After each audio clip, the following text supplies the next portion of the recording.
اوكي يا شباب، عايزكم تركزوا معايا كويس جدا علشان فعلا الخدعه دي من اجمل الخدع اللي انتم ممكن تشوفوها في حياتكم. عندنا هنا كوتشينه، هنطلب من الشخص اللي احنا بنقدم معاه الخدعه انه يختار اي كارت هو عايزه. فلنفترض اختار الكارت ده.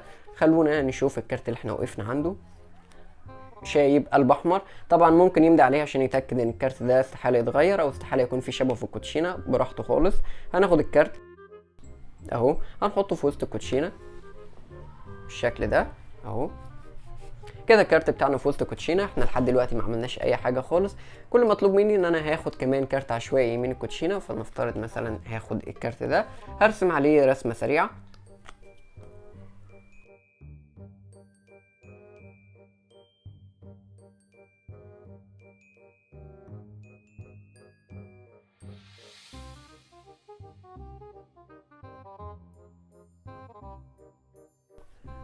اوكي يا شباب، كل اللي انا رسمته هو قوس وسهم علشان يساعدوني في اني الاقي الكارت اللي انت اخترته.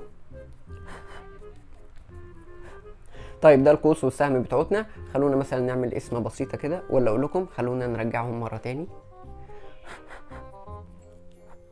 طيب كل اللي هحتاج 5-6 ورقات. ممكن ناخد تلت كوتشينه زي كده، وهنخلي بقيه الكوتشينه عندنا هنا بالشكل ده. طبعا هي قصادنا طول الوقت. دلوقتي انا هتخيل ان السهم ده هيتحول لسهم حقيقي.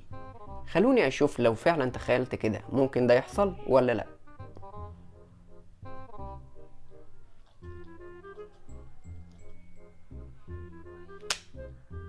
طبعا انت ممكن تتخيل ان السهم في ظهر الكارت، بس في الحقيقي مفيش اي حاجة هنا. السهم طار، اختفى، مبقاش موجود. طب يا ترى السهم بتاعنا راح فين؟ قلت لكم من بداية الخدعة ان السهم بتاعنا هيساعدني ان الاقي الكارت اللي الشخص ده اختاره. خلونا نشوف الكارت او السهم بتاعنا راح فين بالظبط.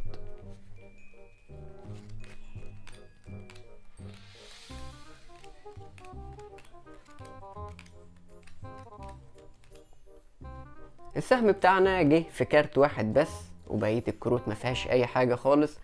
والكارت اللي جه فيه السهم بتاعنا بالشكل ده هو الكارت اللي الشخص اختاره.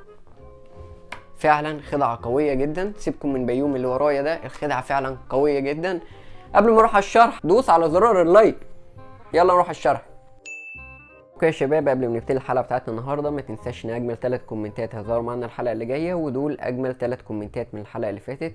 كمان اللايك بتاعك بيفرق معايا جدا، فما تبخلش علينا بقى باللايك الجميل بتاعك. كمان لو عايز تدعم الحلقه دي فياريت تكملها للنهايه علشان ده فعلا بيفرق معايا جدا. خلونا بقى نبتدي ونشوف الخدعه بتاعتنا بتتعمل ازاي.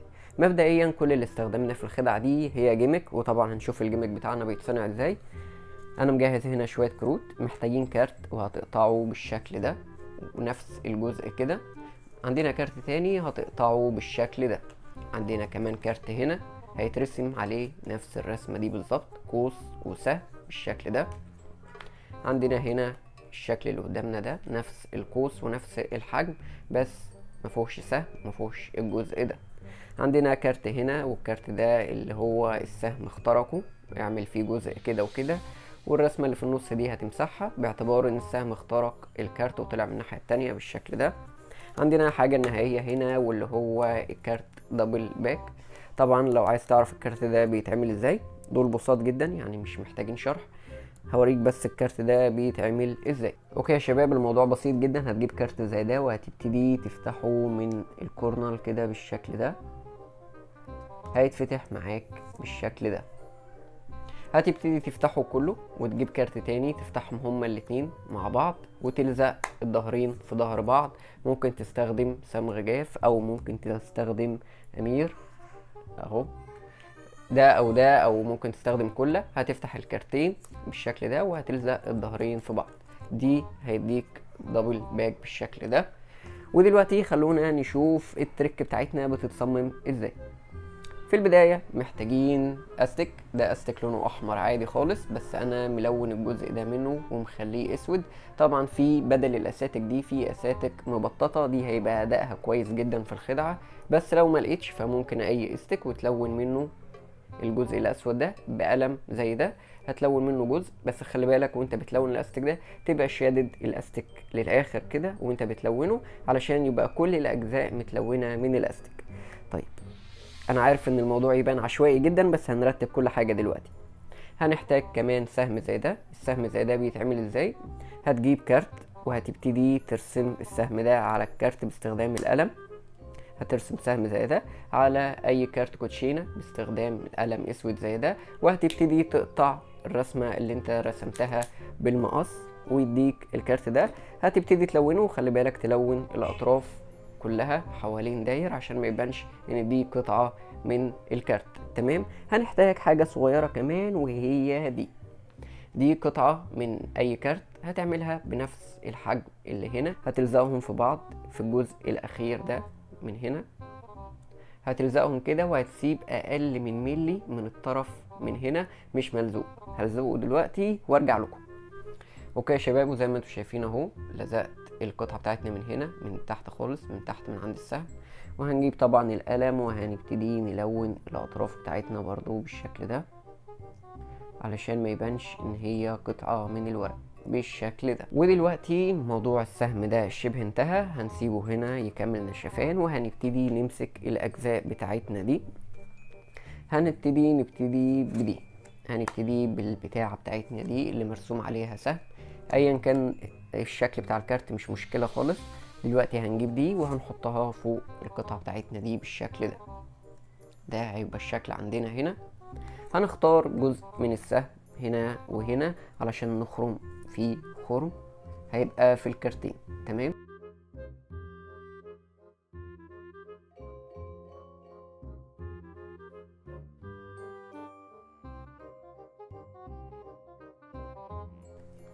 ودلوقتي عندنا خرمين، هنحوش دي وهنبتدي نمسك اول كارت عندنا هنا ونجيب الاستيك بتاعنا اللطيف ده، هنفتحه نصين من هنا. هنجيب دي هندخلها في اول خرم من هنا،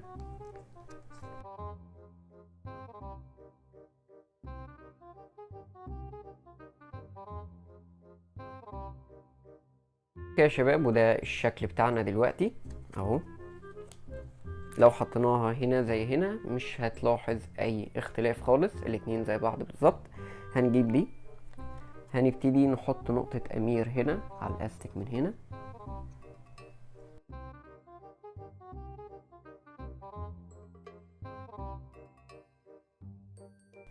وعقبال ما تنشف هنروح للسهم بتاعنا ده، هنروح عند الطرف اللي هنا وهنبتدي بالشكل ده. احنا رافعين حتة صغيرة من الكارت،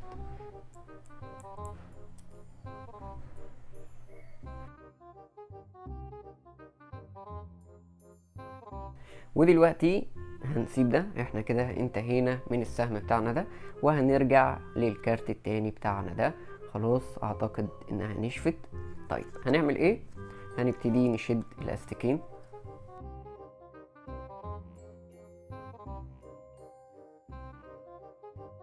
وهنبتدي نحط امير هنا وامير الناحية التانية.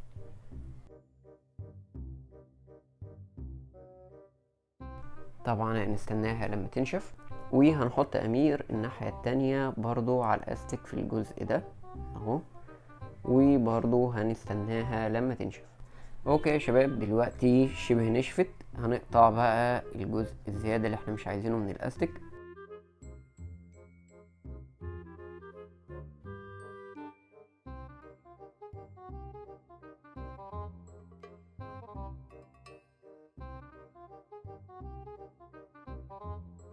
دي اول مرحلة.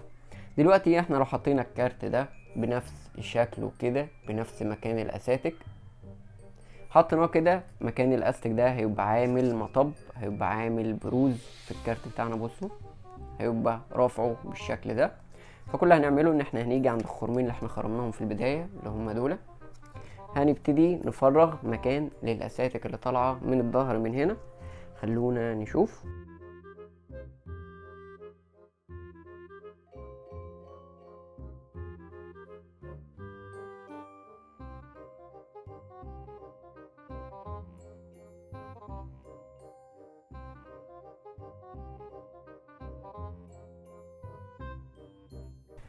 فوق يا شباب، احنا كده فرغنا مكان علشان ندخل فيهم الاستيكين بتوعتنا. طبعا هنجيب الكارت ده، الكارت بتاعنا ده هيبقى من فوق بالشكل ده، هيبقى كده. هتلاقي الاستيكين بتوعنا جم في الفتحتين اللي احنا عملناهم هنا وهنا.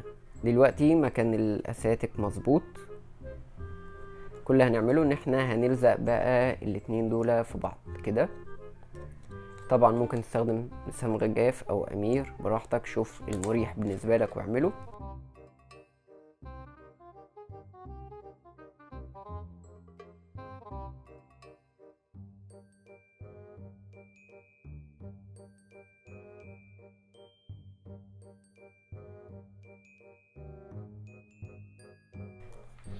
اوكي يا شباب، دلوقتي احنا لزقنا الكارتين في بعض. طبعا نزود بس شويه امير على الاستيك هنا عشان ما يخلعش، ونزود شويه كمان هنا. طيب المرحله التانية هنجيب دي، برضو هنحطها كده بالشكل ده.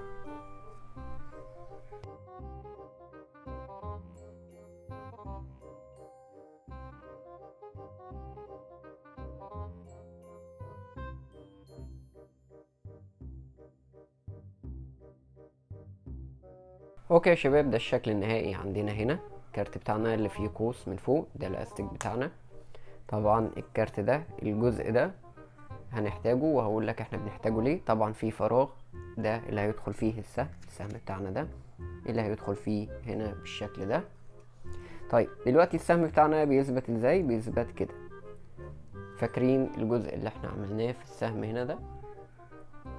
هنثبته هنا اهو، هنحطه كده. ده هيبقى الشكل بتاعنا. طبعا علشان يثبت وما يتحركش فهنحتاج حتة دبل فيس صغيرة جدا جدا جدا، حاجة كده لا تذكر بالشكل ده اهي. هنحطها في ظهر السهم بتاعنا هنا كده بالشكل ده. هنثبت السهم بتاعنا هنا اهو. طبعا دي الجيمك بتاعنا، دي الرسمة بتاعتنا، الاتنين شبه بعض بالظبط، يعني اللي هيشوفهم مش هيلاحظ اي اختلاف. ودلوقتي احنا جاهزين يا شباب. خلونا بقى نشوف التريك بتاعتنا بتتعمل ازاي. ايديا باظت خالص وانا بعمل الجيمك. بصوا بقى يا شباب، الموضوع بسيط جدا. هتجيب الكارت اللي انت عايز الشخص اللي قدامك يختاره، فلنفترض شيب زي ما انا عامل كده. هترسم عليه السهم بالشكل ده، وهتحط حاجة اخيرة، هنحط دبل فيس، قطعة برضو صغيرة جدا، قطعة صغيرة جدا بالشكل ده. هنحطها عند الكارت الجيمك اللي هو الدبل باك ده بالشكل ده اهو. فين؟ فوق ده بالشكل كده. كده عندنا الشايب ده ملزوق فيه في ظهره الكارت الدبل باك، بس سهل جدا ان انت تخلعه طبعا بالشكل ده. هنحطهم من فوق كده اول حاجة. كويس. هنجيب بقى الكارت بتاعنا ده اللي هو اللي فيه الرسمة العادي، مش الجيمك ده، مرسوم عادي ايا كانت ايه هو. هنحطه من تحت، اخر واحد من تحت، تمام. هنحطه فوقيه كارت طبيعي فوقش حاجة، فوقيه من فوق كده. وهنحطه فوقيه الكارت الجيمك بتاعنا ده كده. الكارت اللي فيه الرسمة من تحت، الكارت طبيعي، الكارت اللي فيه الجيمك، وفوقيهم بقية الكوتشينة. عندنا هنا الكارت بتاعنا ده اللي الشخص اللي قدامنا لازم يختاره، في ملزوق كارت دبل باك. احنا كده جاهزين علشان نقدم الخدعة. طيب هنقدم الخدعة بتاعتنا ازاي؟ اقول لك يا سيدي. هتحط دي في الكوتشينة عادي خالص، انت كده جاهز، نفس الترتيب بتاعك. هتحط دي في الكوتشينة وهتقول له دلوقتي هعمل معاه خدعة عادية خالص. انت لازم تجبره ان هو يختار الكارت ده. فانت ممكن تشوف اي طريقة مناسبة ليك. طبعا انا كنت شارح اكتر من طريقة هسيبهم لك تحت في وصف الفيديو، بس خلينا نشوف طريقة مثلا علشان نكمل الخدعة. هتقسم كده عادي كده الحاجات اللي هو لازم يختارها من فوق كده. هتحط بقية الكوتشينة هنا، تعمل بريك، وهتقول له قول ستوب في اي مكان، اي مكان هيقول فيه ستوب اهو. هتقطع من عند البريك وهتقسم كده، وهتديله تقول له انت وقفت هنا، تمام. هيقول لك ايوه. هو متخيل ان ده الكارت، ظهر الكارت اللي هو اختاره. دلوقتي هتقول له انت وقفت هنا، ده الكارت بتاعك. هتبتدي ترفع وتفصل الكارتين عن بعض، اللي هو الكارت الدبل باك بتاعنا والكارت ده. هتقول له انت اخترت ده اهو، عايز تمضي عليه امضي عليه. ممكن يمضي عليه طبعا علشان يتاكد ان مفيش بديل للكارت ده. عايز يمضي عليه يمضي عليه، وتقول له دي الامضه بتاعتك، وهتعدله كده ما توروكش ظهر الكارت. خلاص انت فصلته عن الكارت التاني. هتديه له كده، وبعدين هتقول له خلينا نحطه في وسط الكوتشينه. هتحطه في التلت مثلا الاخير من الكوتشينه من هنا. طبعا هو شايف كده اهو في وسط الكوتشينه. هنبتدي ندخل بالشكل ده كده. هو قدامه خلاص اهو دخل في وسط الكوتشينه. طيب هنعمل ايه تاني؟ كل اللي هنعمله بمنتهى البساطه، هنبتدي نقسم كده. ناخد اول كارت من تحت اهو، هنعمل عنده بريك. اول كارت من تحت من هنا هنعمل بريك عنده. ليه؟ علشان اول كارت من تحت اللي في الرسم، تمام. هنعمل بريك بالشكل ده. هتبتدي تقسم كده. هتقول له هاخد كارت من نص الكوتشينه. هتقسم بالشكل ده. هتسيب من عند البريك كده اهو. هترجع تاني كده. هتقول له هرسم حاجه. طبعا انت مش هترسم، انت هتعمل نفسك بترسم، علشان احنا اساسا الرسمه بتاعتنا معانا ومجهزينها. هتقول له هنرسم اي حاجه. هتعمل نفسك بترسم. هتقول له انا هرسم قوس وسهم بالشكل ده، وتخليه يمشي ايده عليها طبعا عشان يتاكد انه طبيعي جدا. قول له طبيعي جدا مفيش فيه اي حاجه خالص.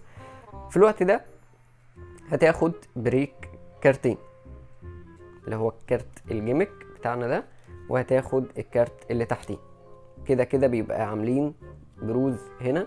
فكل اللي هتعمله ان انت هتاخد كده، هتقطع بالشكل ده، هتنزل ايدك، هتسيب البريك اللي انت عامله من عند البريك اهو كده. ايه اللي حصل؟ طلعنا الكارت الجيمك بتاعنا ده، وتحتيه الكارت العادي، وتحتيه خالص الكارت المرسوم. دلوقتي هو يتخيل ان لسه في رسمه عاديه، وفعلا لو في شخص قاعد قصادك انا متاكد ان هو مش هيلاحظ ان دي جيمك وان دي رسمه او ايا كان. انا حاليا مش ملاحظ ان هي فيها بروز او اي حاجه. لحد كده جميل جميل. هتاخد جزء من فوق، تاخد مثلا تلت الكوتشينه هتخليها معاك، وتديله التلت التاني في ايديه. والتلت التاني هو اللي فيه الكارت اللي هو اختاره، علشان احنا حطينا الكارت في التلت اللي تحت اهو. ده الكارت اللي هو اختاره. هتديله الجزء ده من الكوتشينه. هتقوله خلي الجزء ده معاك وانا هاخد الجزء ده. في الوقت ده هتبتدي تمسك. اول ما تمسك من هنا اهو، تمسك كده، هو الدبل فيس اللي احنا عاملينه هيتحاش من السهم، اوكي، عشان هو جزء صغير جدا اساسا. هتعمل كده. هتقول له انا هشد السهم ده. هتفضل تشد تشد تشد، وهتحطه فين بقى؟ في الجزء ده. اول ما تسيب كده اهو مرة تانية. اوكي يا شباب، ربنا وفقني وطلعت السهم من مكانه. دلوقتي هتقول له تخيل ان السهم بتاعنا هيتحول لحقيقي. هتبتدي تشد السهم بالشكل ده. ده المنظر اللي هيبقى قدامه، تمام. انما في الظهر عندنا هنا الفتحة دي هتسيب، يبقى المنظر كده، تمام. بمنتهى البساطة هتقول له السهم فين؟ السهم تخيل ان السهم طار وراح عند كارت معين في الجزء ده. شوف الكارت بتاعك فين بالظبط، او الكارت اللي السهم راح له هو فين بالظبط. ندور كارت كارت